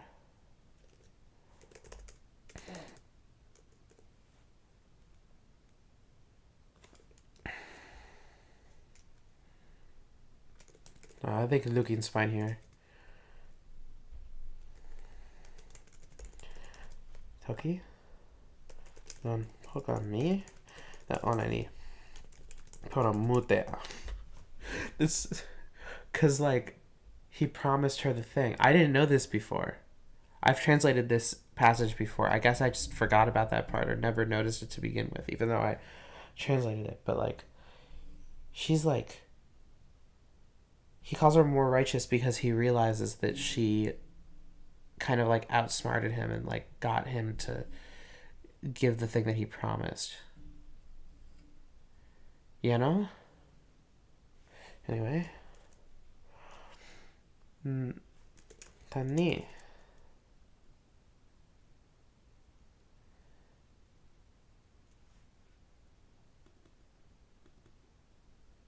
Upon thus. Because upon thus I didn't give her Tani. I'm just gonna ignore that part. Because I don't think it means anything. The upon thus thing, I don't think that means anything. I guess I should check. No, nothing. Okay. Mipana. No. Mipana. Ana. Tawa. Mie. Hama mi. Shera.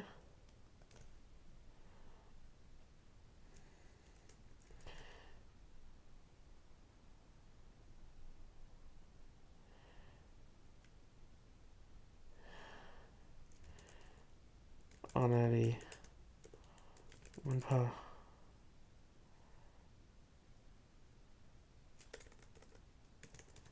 Sin ala.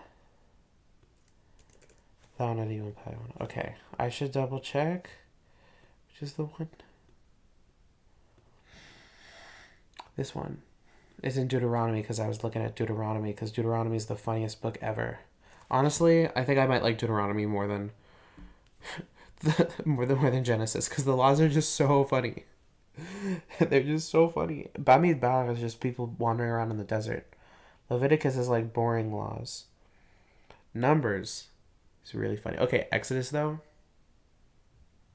incredible liberation story.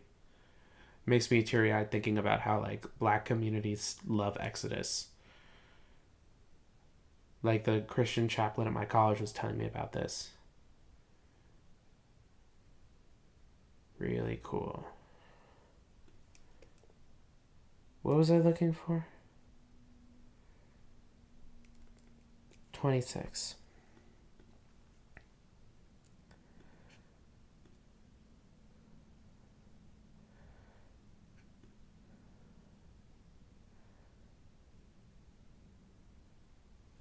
Okay, they say have relations with her again. Okay, he is not. Sin Okay, I like that. Okay, well, who does? Who does marry her? Does he doesn't marry her? Who does?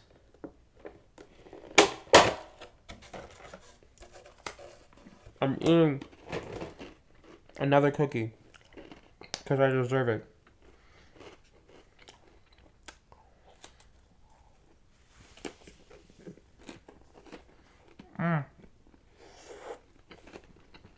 This part's crazy.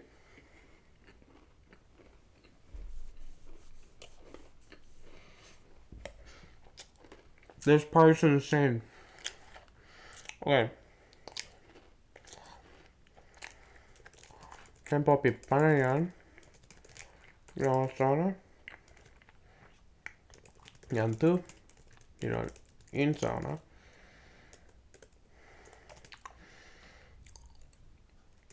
Manali. Panayan. La.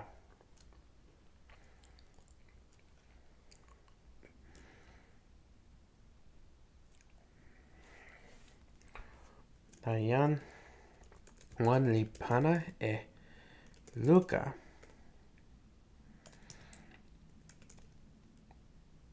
Meli poca li pana linea zoye tawa Luca ona toki ni yani li kamaweka tempo nampa one. And you aren't ready for this, so I'll recap for those of you who weren't paying attention to the toki pona. One baby sticks his hand out during the birth. Hand comes out first, sticks his hand out, and the midwife is like, this is the first one, and she ties a ribbon around it so that they can remember which one's the first one, while they're getting to know how the babies look, so they don't lose track, because firstborn is really important in Judaism for some reason. I don't think it should be. My ideal society doesn't care about that, but whatever. Anyway, so the baby pulls his hand back in. Yan ni kama sin lukaona tawainsa osona yan mia sama ona li kama weka. So sticks his hand out, midwife is like, this is the first one, pulls it back in, other baby gets born first. And then they name that baby Breach.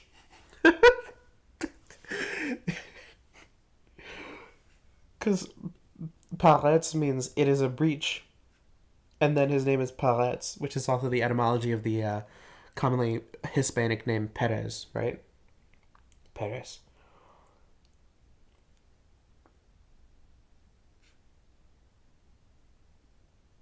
Anyway. Crazy fucking story. Onari toki. Semela. Sina. Broke forth.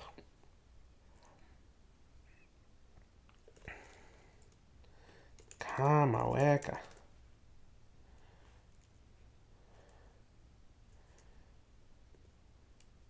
Tarasina. La kama weka li kama. Lilon. Nila onali. Pana and nimi. Parets. Tawana. And then this gets a footnote. Whoops. This gets a footnote.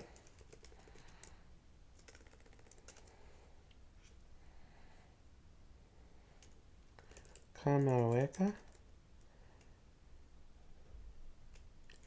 The paratsta.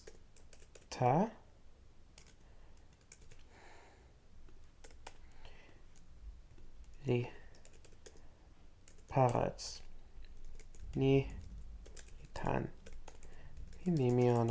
Like imagine you're giving birth to twins and they are born via the weirdest way possible and you're like, I'm gonna name you Weird Birth. Your name shall be Weird Birth. And soon this will be every fifth Hispanic person's last name.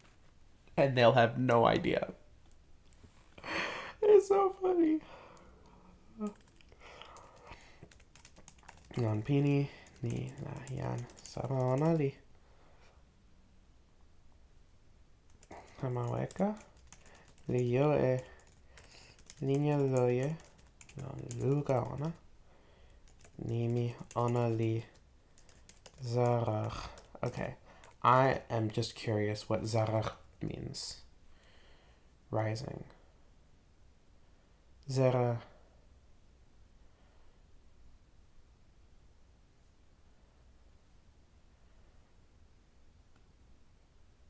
Yeah, okay. That's like, when the sun rises, this is the word that they use. Wait, no, it's not. Wait, yes, it is. Okay, there we go. Anyway. Good job, team. We did it. We're now done with all of the chapters of the Bible that are not about Joseph. Disclaimer. 37 is about Joseph. They take a break for one chapter to talk about Judah's sex scandal.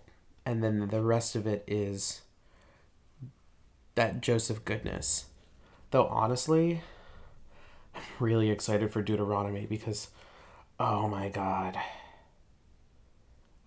it's just so funny. Like, let's just go like, I don't know, 32... 13.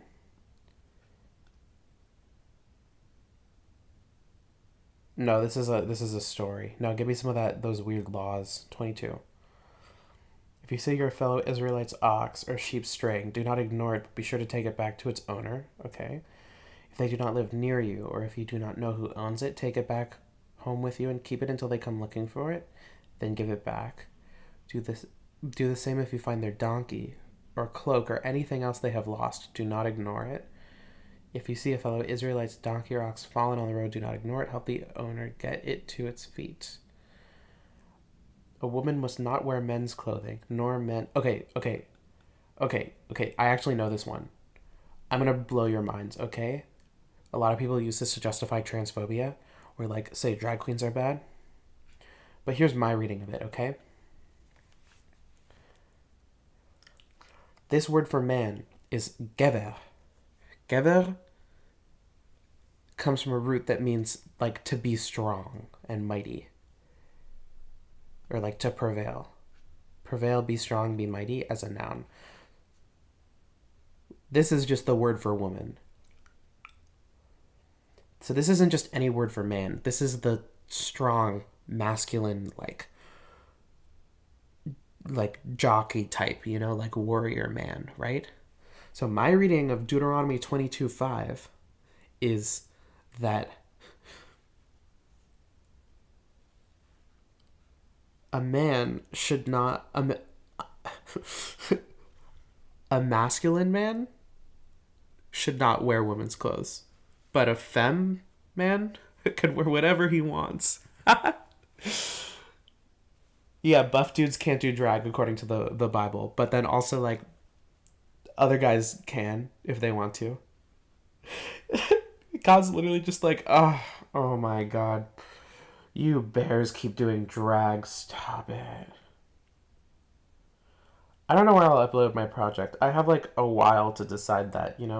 Probably when I'm done with Genesis, I'm gonna focus on like consolidating it and improving it to a point where I can present it, and it'll probably be like on my website.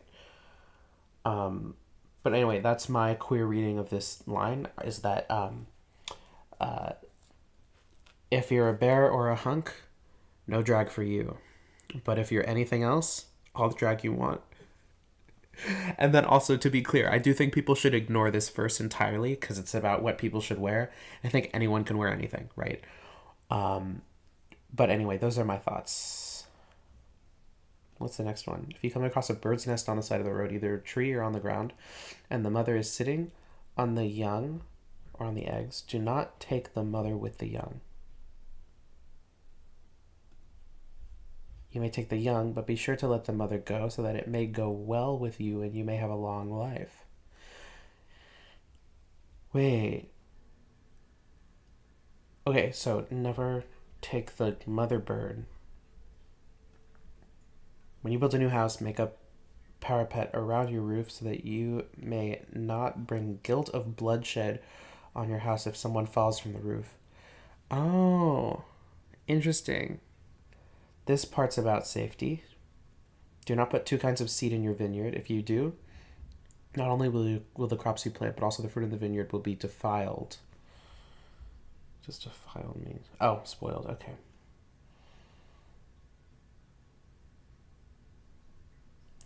The thing with Deuteronomy is that like a lot of these laws don't have anything to do with each other. They're just kind of like in a row. Some of them take more than one verse, some of them don't. Do not plow with an ox and a donkey yoked together. Probably a good idea because one is huge and the other one's tiny. Do not wear clothes of wool and linen woven together. Make tassels on four corners of the cloak you wear. This is something people still do. If a man takes a wife and, after sleeping with her, dislikes her and slanders her and gives her a bad name, saying, I married this woman, but when I approached her, I did not find proof of her virginity, then the young woman's father and mother shall bring the town elders at the gate. Proof that she was a virgin. How do you do that? Their father will say to the elders, I gave my daughter in marriage to this man, but he dislikes her. Now he has slandered her, and I said, I did not find your daughter to be a virgin, but there is proof of my daughter's virginity. And then her parents shall display the cloth before the elders of the town. Oh. A cloth? How do you prove virginity with a cloth?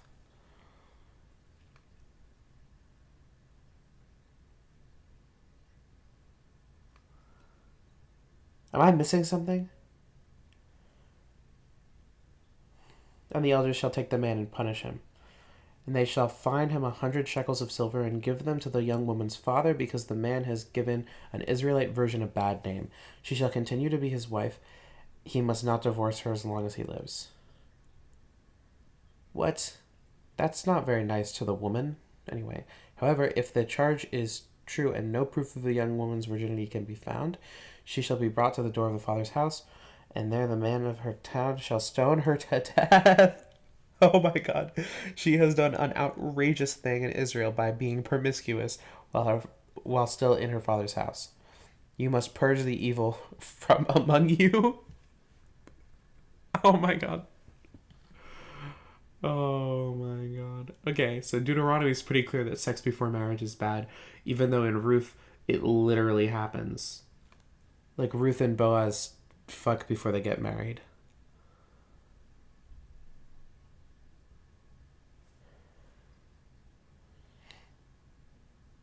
It's the no divorce section. She shall be brought to the door of her father's house. Oh yeah. Anyway. If a man is found sleeping with another man's wife, both the man who slept with her and the woman must die. You must purge the evil from it. This is so funny. Oh my god. If a man happens to meet a town meet in a town a virgin pledged to be married and he sleeps with her.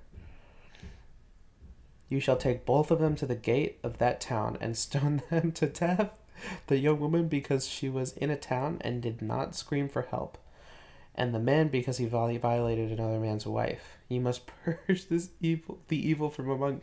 The fact that all these end with "you must purge the evil from among you" makes it seem like they believed that being a slut is like hereditary. It's like not though. It's not. Is it? Cause like I'm not a slut and I don't know any sluts in my family.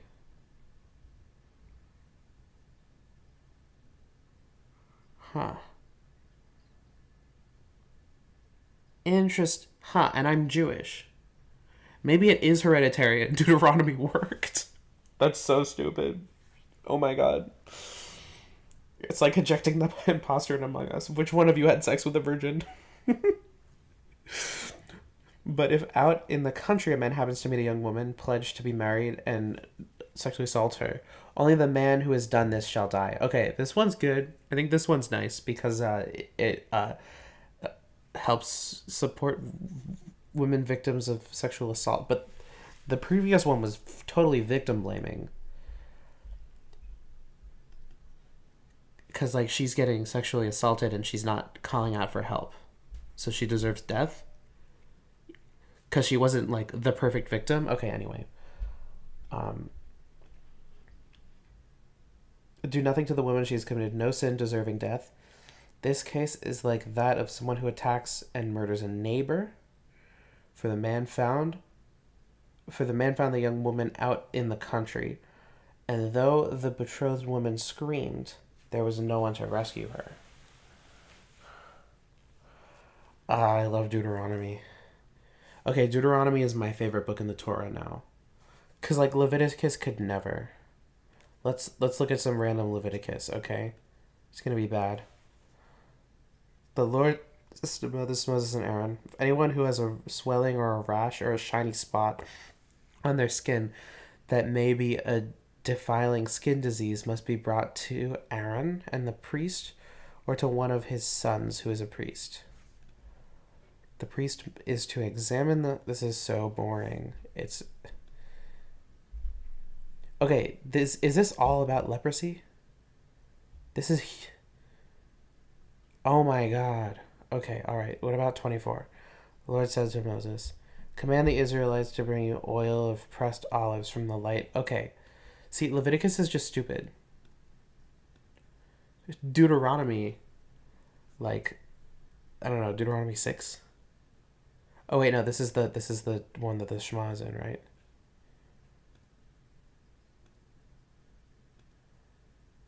Yeah, this is the Shema. Okay. Probably a bad example of Deuteronomy being really interesting. Let's go to 11. No, not quite interesting yet. 20? When you go to war against your enemies and see horses and chariots of an army who is greater than yours, do not be afraid of them, because the Lord is your God, who brought you up from Egypt. Who brought you up from Egypt will be with you. When you're about to go into battles, the priest shall come forward and address the army. He shall say, hear Israel, today you are going into battle against your enemies. Do not be faint-hearted or afraid. Do not panic or be terrified by them. See, this is interesting. It's like military law here. But then if we go to like Deuteronomy 29, it's like covenant? I don't know. Deuteronomy is underrated. I agree with whoever said that. And I finished my chapter that I was going to do. And it's getting late, so I'm going to end the stream. Goodbye. Have a nice night. Join my Discord server. Give me money on Patreon if you feel so inclined. You don't have to do that. I don't really care too much. But it's an option. It's in the description. Okay, goodbye.